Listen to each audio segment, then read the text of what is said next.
Hey everyone, and welcome back here with another update. Today markets closed relatively flat, but this morning we were down massively, and that was because of the June Consumer Price Index report, which reached the highest rate in nearly 41 years. My God, just look at that spike.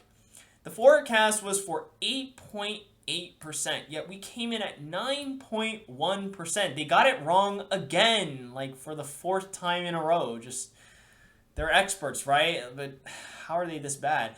And in my most recent video, I had actually talked about the likelihood of this inflation print for the month of June. It was going to be very likely that it would be 9% or higher because of gas prices. I mean, if we all remember last month, it seemed almost every day we were reaching a new national average record high. It was dreadful. I remember even going to Chicago during those days, and I mean it was just $6 plus for a gallon of gasoline. It's just absolutely ridiculous. But obviously, I figured that was going to play a major role in shooting inflation rates to a new record high year over year, and here we are. But obviously that's only one part of the equation. There's rent, food, clothing. I mean, it's just so many other factors here. It's not just gas. This inflation is all across the board. So again, this comes as no surprise, as I'm sure for the rest of us, because we've experienced inflation in our everyday lives. I'm sure everyone can attest to that. So that is what is going on here with inflation. Now, if we remember the equation, higher inflation rates equate to higher interest rates, and higher interest rates equate to lower stock prices. And that is a trend we have been seeing since basically the beginning of this year. So that is what is going on there. And the Fed, they are not happy with what we are seeing. So today, one of their Fed members came out, Fed member Bostic, and he said, quote, "Everything is in play."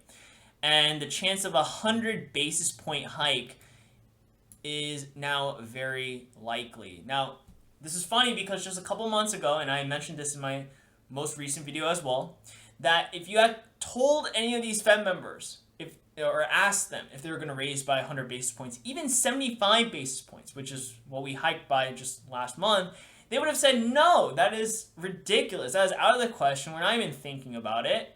Like, what are you talking about, right? But now they're just throwing it out there like it's nothing.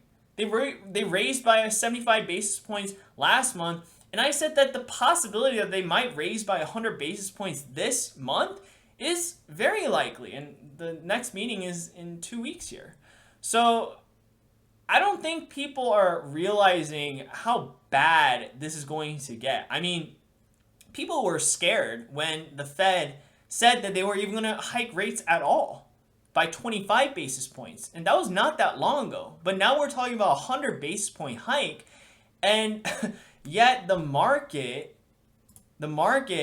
is not really reacting. I mean, in all honesty, we should be down by like a lot more than this. And we were early in the morning, but then we recovered. We were like, in fact, green at midday, and then we like came back down pretty much flat, a little bit negative, but basically flat here. So why? Well, because the markets are, of course, forward looking, right? They're always looking to the future.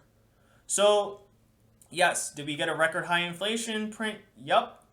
But what the market wants to know is the next inflation print that comes out next month, for this month, is it going to be higher or lower or at par, right? Now, if it's higher, obviously that's not good. But if it's at par or lower, which is what the market's anticipating now, then that's bullish for the markets, because then obviously that puts less pressure on the Fed to increase rates, because it makes it feel like what they have done already is working.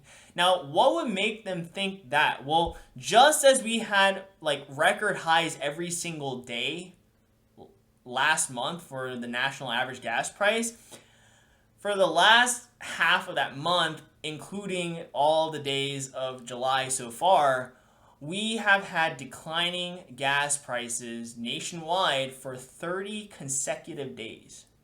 30 consecutive days. That's actually pretty massive. So we can see that here. And that is going to show itself or factor in to this next inflation print, assuming we don't have any random spikes again. So if that happens, then the likelihood of the inflation print coming in lower than what we have this month, well, for last month that came out today, the likelihood is high because not only is gas coming down, but you have a lot of other prices for other commodities and other things coming down as well. So that is going to factor in, and we could very well have a short-term bottom here. Now, most of these bear market rallies we've had so far, the bottom, quote-unquote bottom, has only lasted for a very, very short period of time. This one, in the grand scheme of things, is also going to be pretty short-lived. But assuming the next CPI report comes in lower than what we had today, and the next one after that also decelerates a little bit, then you could have a couple month short-term bottom where stocks rally off of that point. And that could create a buying opportunity for a lot of people that have been on the sidelines. I know there are some, some of my friends have been asking me almost every single day whether it's time to buy. I feel so bad because I tell them the same thing. Just no.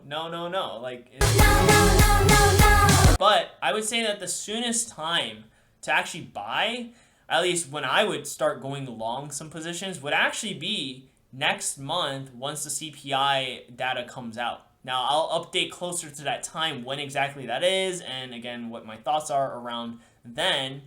But that would probably be the soonest time to actually go long a couple positions because, again, that'll probably be a short-term bottom there with decelerating inflation, which is exactly what the Fed wants to see and what bullish investors want to see as well. So I hope that puts a smile on some people's faces because I know, again, a lot of people are just wondering when they can just buy. That's all they care about. And that is probably going to be the soonest time. Now, with that said, it's important to kind of plan, even if you're not a professional trader, okay, you should start thinking about still what exactly you're going to buy. Even if it's not next month, like what are you going to buy when the time comes? It's important to start thinking about that and forming a game plan. And I'm going to start throwing out some names out there that I am personally looking at. And today I will start off with LAC, which is Lithium Americans Corporation.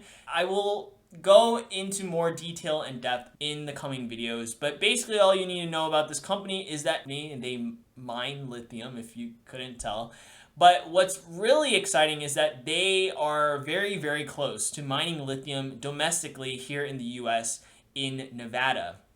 And this is very important because at a time when globalization is at risk, and you have even some countries that are restricting exports, right? And this country, we import a lot of metals and rare earths from abroad.